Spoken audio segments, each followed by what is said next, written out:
Look at your life. Things that you are telling yourself maybe based on your performance, based on your feelings, based on your emotions. Do you think they are enough to identify who you are? There is a difference between reality and truth. When you see green, do you know that that is a mixture of yellow and blue?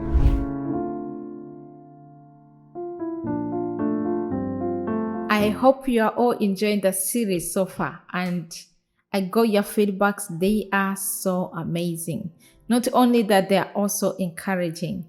I got a lot of questions, but one of the questions that stood out for me was how can we break false identities? And it was quite interesting for me because that was exactly the topic that was supposed to follow after the previous episode. Before we can think of breaking identities, we first need to know what is identity. And I want you to define identity from these three angles. I want you to ask yourself three questions. Who do you think you are? What the word says about you? And what God says about you. Now, I want you to know that all the answers you find there, they are all valid. Now, if you note those three questions down on your paper or notepad, I want us to get started. I want you to know that there's a difference between what the word says about you and who God says you are. Just like any involved and committed parent would describe their children way better more than anybody else, most especially in their childhood stage. Why? Because they born those children and they know a lot about them. And so it is for you. Your creator knows you better more than anybody else. Now, when I was thinking about, the question is, how can we break from false identities? But what was revealed to me is we cannot break what we don't know. So if we don't know what identity is, then it will be hard for us to break, because what are you going to break? If you think you want to break false identity, then you need to find out which one is right or true identity and which one is false. Now, this is what was revealed to me, and I'm going to give it to you as I received. So I want to bring you to two terminologies that we usually use in civil engineering. The first terminology is design. The second is structure. Now, this is what civil engineering is all about. That's like the key function in civil engineering. We design and build. So anything that is already built is what we call a structure. But design is what happens prior the structure. So I want us to slow down a little bit, because this is the perspective that will help us understand what identity is. We first picture the structure that we want. And we do that by being clear of the purpose that that structure is going to carry. So when the purpose is clear enough for us, then we embark on design. Now, this is where we spend a lot of time, effort, creativity, intelligence, and everything that we require in designing of that structure. We carry on a lot of tests and studies, such as the studies of the land that we are going to use, environmental nature of the place or area we intend to place the structure, the material test, the testing of all the materials that we are going to use, and feasibility studies. The reason we carry on all those tests is to ensure the safety of the structure, the durability, the strength, quality, and the longevity of that structure. But most important thing is that all those tests are performed based on the purpose of the structure. So I want you to pay attention to this.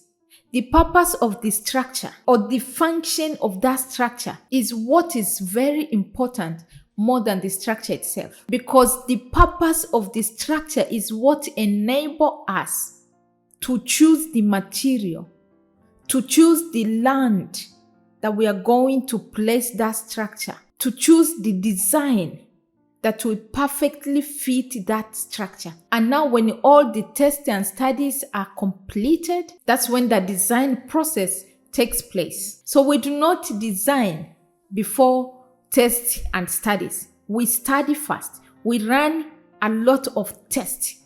And then when all that are completed and everyone is happy, approved by certain bodies, then we start the designing process. When we finish the designing process, then we take on the process of building. So when you see that structure, there is a lot behind it that you do not see. That structure is not something that someone, just because they have money, they think of just building and then they go and just do whatever they wish. No, there is a lot of planning behind it, a lot of calculations and designs behind it.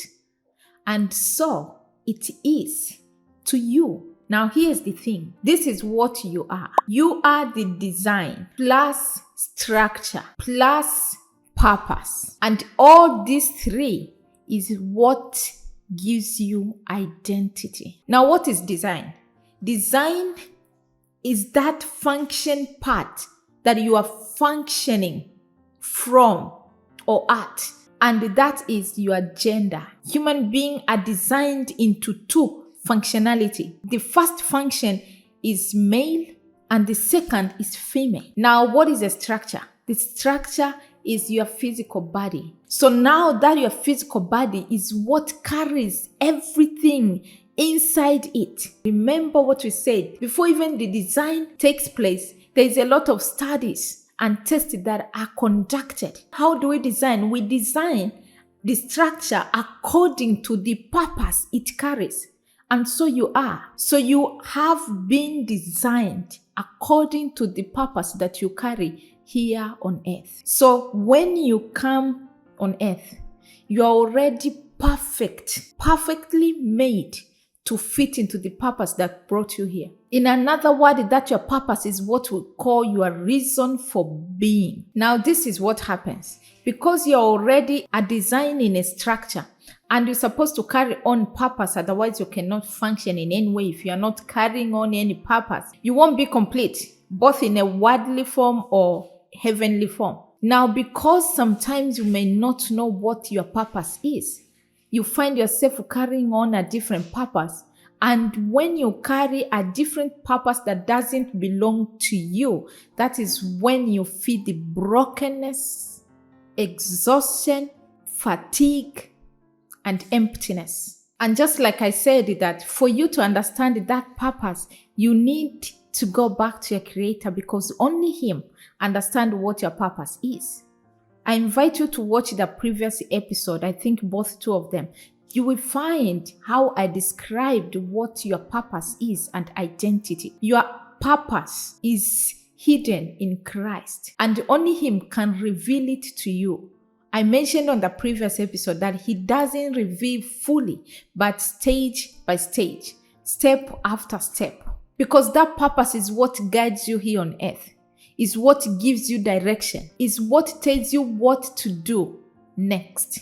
Now, when you're walking in that purpose is what makes you feel complete, because in that stage, you are definitely not by yourself, but with the one that has given you that purpose, because you cannot carry on that purpose without Him that He has given you, because it is Him that strengthens you. Now, I think it is very important we understand when we speak about fullness or complete in Christ, it has nothing to do with money, fame, wealth, but it has everything to do with everything. I want you to understand that, because everything you see belongs to Him. Everything you require to carry on that purpose you have been given, you will be provided with everything you need and require to take on or carry on that task that you have been given. So when we say that it has everything to do with everything, this is in a sense that nothing that is worldly valuable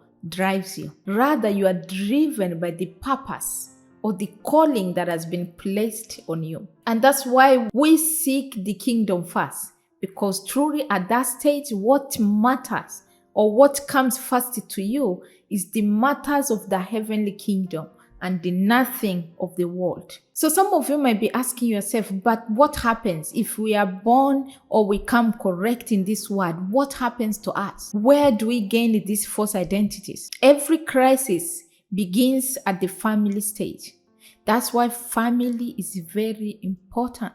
It's the most powerful tool that God Himself is depending on to work or operate here on earth. What happens is you meet two parents that are completely broken, coming together to start a family. Imagine when broken people comes together to build, the home they build becomes dysfunction. In a sense is that it functions in the only way that makes sense to them, or at least in their own best interest or best understanding, not according to God's guidelines, rules, procedures, and steps. And from that dysfunction home, it creates a confused generation because you do not know what to follow. There is no structure. There is no particular belief. They jump from this to that. They're even in that parenting is when they're looking to find themselves. And this is something that still happens. It's continue to happen to all of us. In that confusion,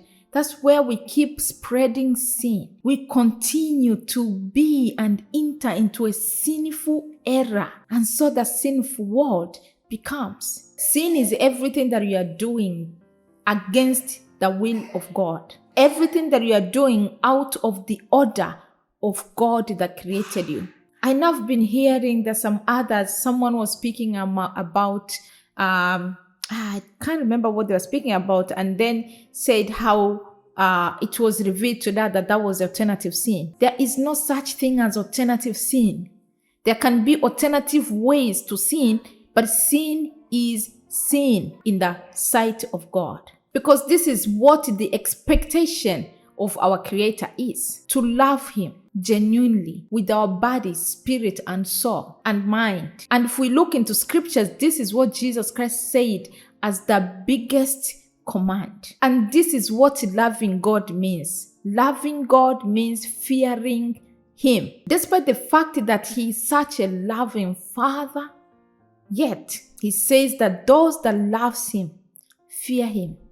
This fear is just not just a normal, it's a trembling fear. So when you are in that stage, it means there is a lot. You know, when you love someone, you are quite afraid to do anything that might make you lose that person. And so it is to our Father, because His presence is everything to us. And you know that when you sin, you might lose His presence. That's a simple way of why we need to fear Him. But fearing Him is also fearing sinning against Him. So that is to know that the whole concept of command or 10 commandments is just not to command you on what to do, which ways to follow, is simply to guide your life. Because He knows that if you won't follow those guidance, you'll be in a terrible place. Now, that is how we tend to lose our identity. So, because this is really big topic, I want us to go slow, bit by bit, so we have the proper understanding that we require to understand what identity is and how we can retain our identity in Christ. I know many of you might be thinking, especially for those that tend to change, let's say maybe their appearances or their genders, because that is what you think identity is. Identity is not that. So I want to share this story, which is my very personal experience. If I could remember correct, it was around 2012. By that time, I was living in Dar es Salaam. For those that knows where Dar es Salaam is, it's in Tanzania. So one of my siblings moved in with us. And the reason she moved in with us was because she finished her secondary education. So during that period, when she was waiting for results, she just decided to come to the city and be with us. A few months later, the results came.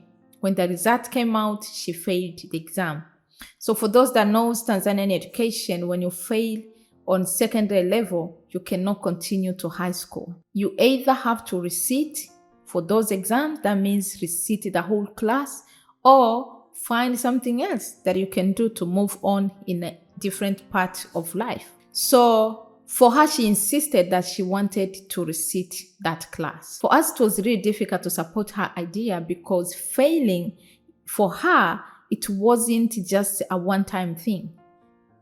It started happening to her in an education journey since she was in primary school. However, she kept pushing to secondary school. And now she finished secondary school, she failed again.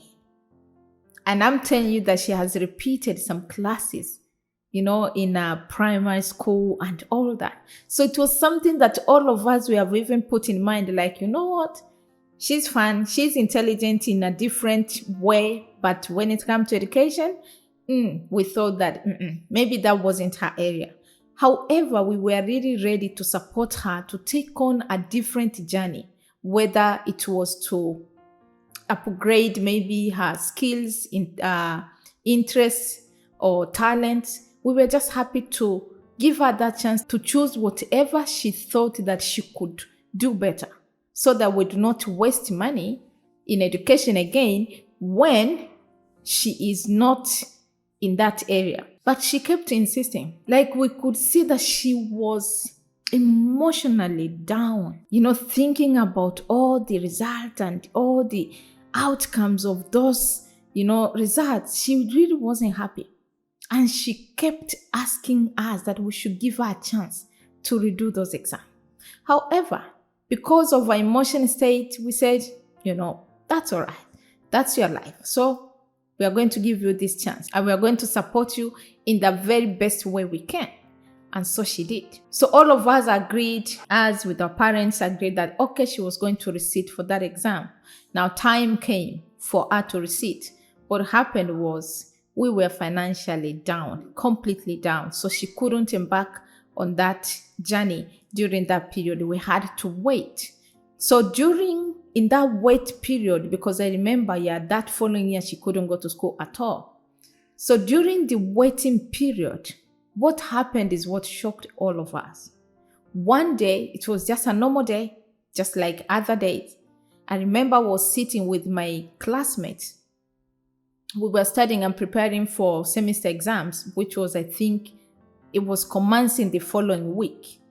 So, and I remember I was the one that made called my friends, hey, can we sit and, discuss about this and this and that in preparation for exams, because I was a little bit behind. So they say, okay, we set time, date, we sat down. So I think it wasn't even up to 30 minutes we started. I had an unusual feeling in me. And I couldn't understand what I was feeling. It felt like there was a gas between my throat and the chest that needed to come out. So I tried to burp. And, even as I did, I couldn't feel okay. Like I don't know how to describe it, but it was somehow discomfort. And in that moment, as I continued, to internalize what was happening, in that moment, I felt the urge of going back home. And in my mind, I was like, how can I even go back home when I called these people to come and have discussion and we're starting exams on the following week? How can I do that? I'm not prepared yet. I need to understand because I missed these classes. So I needed these people to help me put me through what I missed. That urge of going back home didn't stop. It kept even going bigger and bigger. So me having this sense of following my spirit, because I could recall a lot of events or experience of where obeying to the directions of my spirit is what helped me. So in that moment, I thought that I really had to follow that voice. So I just told my friends that I was leaving. I wasn't feeling well. Of course, they were quite shocked. I'm pretty sure until today they have no answers, or perhaps they didn't believe me what I was saying. I don't blame them. I will do the same. So, however, I just insisted that I needed to leave. It was a little bit annoying because I was the one that called them to sit, but I'm lucky that, they let me go. So I left. I went back home. When I got back home, I found that they have prepared one of our most favorite meal.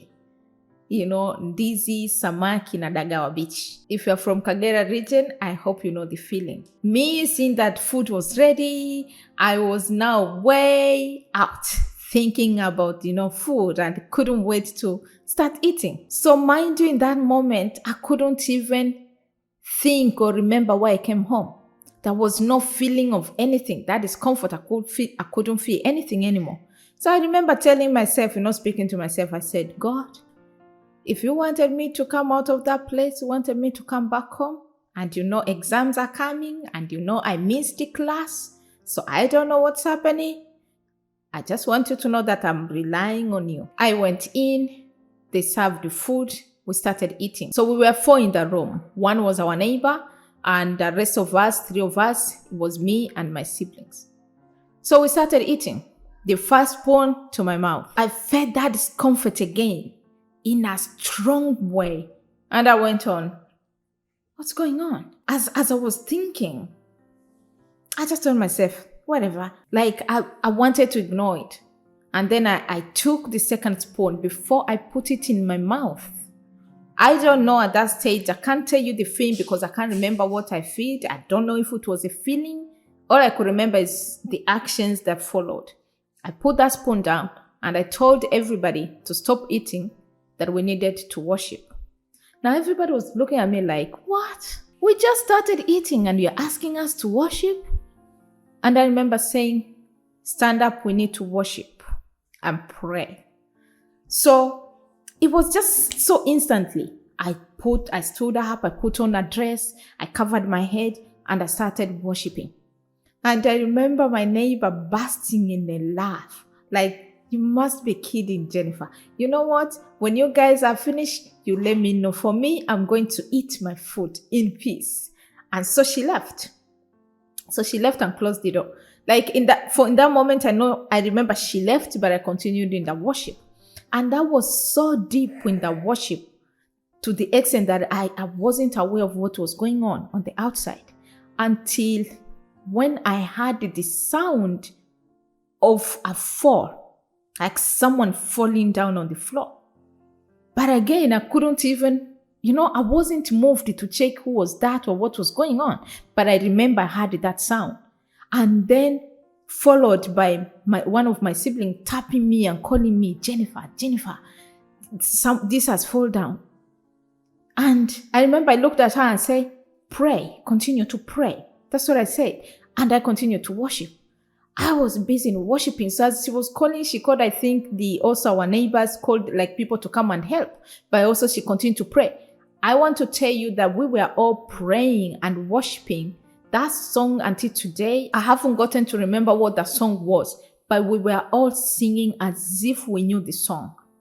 Or perhaps maybe we knew the song, but unfortunately, until today, I've tried to recall that song. I haven't remembered the song. So I continued to worship when others now, when my sister called our neighbors and the people that were around, they came in and started praying as well.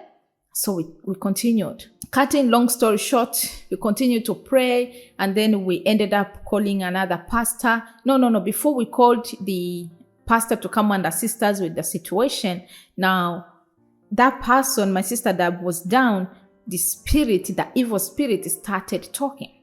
What he started talking was saying how they hijacked my sister's understanding and memory that was making her fail in exams. Whew. It was a lot of things that we never even thought that can even be done. Things that we even never thought that even existed. So cutting long story short, we called the pastor. The pastor came and assisted us. We finished, we prayed. All that one finished. Why am I telling you this story? Is that we were just normal people. I don't know if I should say normal because we didn't even go to church quite frequently. So the only thing we were doing was just having that thought of 10 commandments. I'm not sure if we were really truly following them as we're supposed to do, but at least that's what we had. Like we anchored only onto those 10 commandments. So when that incident happened, you can imagine we didn't have any skills of prayer or what. It was just the grace of God, and by his mercy himself, it's like he had to just come and take complete control over the situation. And because we were not close to Jesus, we didn't even see it as a miracle or a deliverance, but we spoke about it like one of those strange things that just happens. Beloved sisters and brothers, I tell you, if you do not know Jesus Christ, you don't know him. Even if he delivers you or answers your most asked prayer, you still won't believe it's him. So for us, even ever since that period, my sister has never failed. When she was in uni, she used to get 5 GPAs. And I can remember me and my sister how we used to tell her to take it easy. We would just tell her, please calm down. Don't worry yourself. Don't stress yourself too much. 3.5 or 4 GPA is just enough as long as you keep moving forward. But we said that because in our mind, we thought that she was studying hard to prove us wrong. But she kept saying that she doesn't even study hard, only that she understands things easily and also retained the information that she was getting or she was studying. That schooling wasn't that difficult anymore as it used to be in secondary and primary school, where she had difficulties remembering what she studied. And guess what? We only laughed about it, but never went back to the remembrance of that act of deliverance that took place, because it is truly what opened her understanding, her memory that was blocked or stolen. So imagine us as family members, we already identified her based on her education outcomes without knowing that her understanding and memory were hijacked. And that's why she couldn't do well in class. I'm telling you this story to know that us as family members, we thought that she wasn't intelligent enough to pursue education, or she couldn't fit to study because of what we saw, that she wasn't doing good in class. However, what was behind it is what we didn't know. So what we were seeing was the reality, but the truth behind it was that her intelligence, memory, and understanding was hijacked, was stolen, until when God himself, by his mercies and grace, decided to come and rescue her and deliver her from something that we never even prayed for. Because how do you even pray for deliverance if you do not know if you are free or not set free? I mean, of something that you do not even know that you are in bondage. And so I want you to think about that story and ask yourself, look at your life. Things that you are telling yourself maybe based on your performance, based on your feelings, based on your emotions. Do you think they are enough to identify who you are? Do you think that your identification is based only on your feelings and emotions and the things that you see by your physical eyes? That's the question I want you to think about and ask yourself. There is a difference between reality and truth. Just like colors, there are only 3 primary colors or traditional colors, which is red, yellow, and blue. And when some of these colors are mixed together, they give birth to a new different color. So a good example is of that. When you see green, do you know that that is a mixture of yellow and blue? When you find or you see color green, when someone asks you what is this, what do we say? This is green. But we do not say that this is the mixture of yellow and blue. But the truth behind the green we see is the yellow and blue behind it. Look at the food that are highly produced with GMOs and the organic foods. They have something that they lack. Most of GMO food, or I think all of them, lack seeds. There is no seed in them.